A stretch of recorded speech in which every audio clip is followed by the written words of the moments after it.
И кај сте бе луѓе, како сте, дали сте ми добро дојдовте на уште едно видео на мојот YouTube канал, уште еден unboxing и денеска со нас е Canon M50. Луѓе, Canon M50 е еден од најдобрите камери за снимање на YouTube, снимање на влогови, добри видеа и љубители на добра фотографија. Овој апарат доаѓа со премногу добри опции, е прелесен за користење, а цената не е ни повеќе од 30.000 денари. Како и да е, да не должиме многу да се пребациме на unboxingот.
Сега, првото нешто што ќе го дискутираме за овој апарат е надворешниот изглед.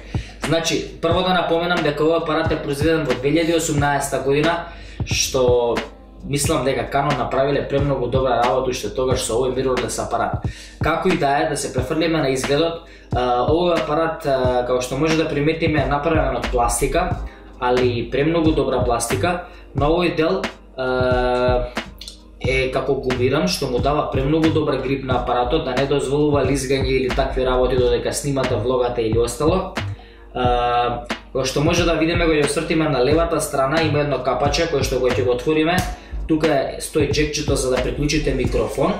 И тука веќе на горниот дел, каде што ќе го видите овде кај што се вади, може да го приклучиме микрофонот.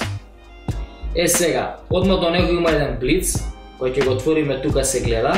На десната страна може да видиме копче за сликање и копче за снимање, на кое што мислам дека копчето за снимање не е баш ставено на соодветно место, поради тоа што кога ќе снимате селфи или кога ќе влогате не е баш многу добро за кликање. Бој би било да го ставеле негдека на оваа страна или пак тука некаде горе.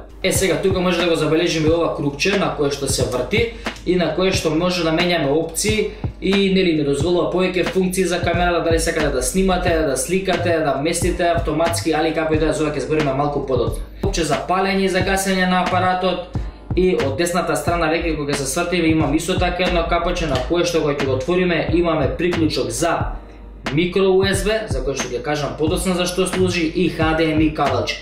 Одма до него имаме копче за Wi-Fi, што е премногу добра опција на апаратот, ќе збориме за тоа, и на долната страна веќе имаме едно капаче за батерија и мемори картичка. Сега, значи единствена мана на овој апарат е батеријата, поради тоа што не држи повеќе од 40 минути снимање, се троши многу брзо, али па тоа не представува толку голем проблем поради тоа што може да си купите дополнително батерии и да ги менувате на секое снимање. Сега луѓе, кој што кажав и на самиот почеток, овој апарат нели дека е наменет за јутубери и за влогање, тоа е поради и овој дисплеј што го имат стаено, што може да го ротирате како сакате, може да снимате нели влогови или па да снимате вака да се свртите како за стори за Instagram, Reels и така натаму и така натаму. Многу добра работа на овој апарат е тоа што може да го поврзате лесно и со вашиот смарт телефон. Само пуштате Wi-Fi на телефонот, го конектирате апаратот и тоа е тоа. Може да ги префрлите сликите со еден клик или пак да пуштите лайв скрин, тоест да ви се пренесе сликата од апаратот директно на телефонот.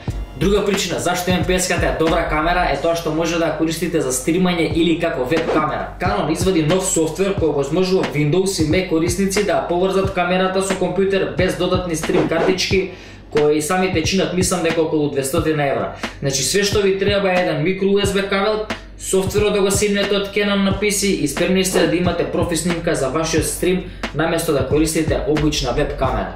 Сега кога би навлегле во опциите за снимање, значи овој апарат може да снима со 120 или 60 FPS во HD, Full HD во 24, 30 или 60 FPS и 4K со само 24 FPS.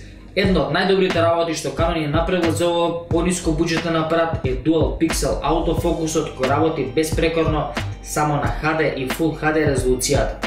Автофокусот е многу добар, тракира лица на камерата така што каде да се движите автофокусот не се трга од вашата глава или пак може вие да го контролирате на тач дисплеот. Во зависност од тоа што сакате да ви биде во фокус, што е премногу лесно, допирате само на екранот на тоа што сакате да го фокусирате, буквално како на смартфон. Додека камерата за Full HD и HD работи безпрекорно, камерата на 4K не е баш задоволителна. Сега, значи снимањето е лимитирано само на 24 фрейма, што можеби не е толку лошо, но има кроп фактор од 1.7, што значи дека финалното видео ќе ви биде доста позумирано за разлика доколку го снимате од истата далечина, да речеме во Full HD. И друг пропуст што Canon го направил на 4K видеото, не знаеме од која причина, е тоа што го нема тој ист Dual Pixel автофокус и таа видеостабилизација која има на Full HD и HD резолуцијата. Но ова не значи дека не може да снимате во 4K ништо, туку најдобро би било 4K резолуцијата да ја користите додека снимате статични видеа или користите гимбал или пак трипод. Сега сакам да се префрлиме малце на овој објектив што го имам земено јас.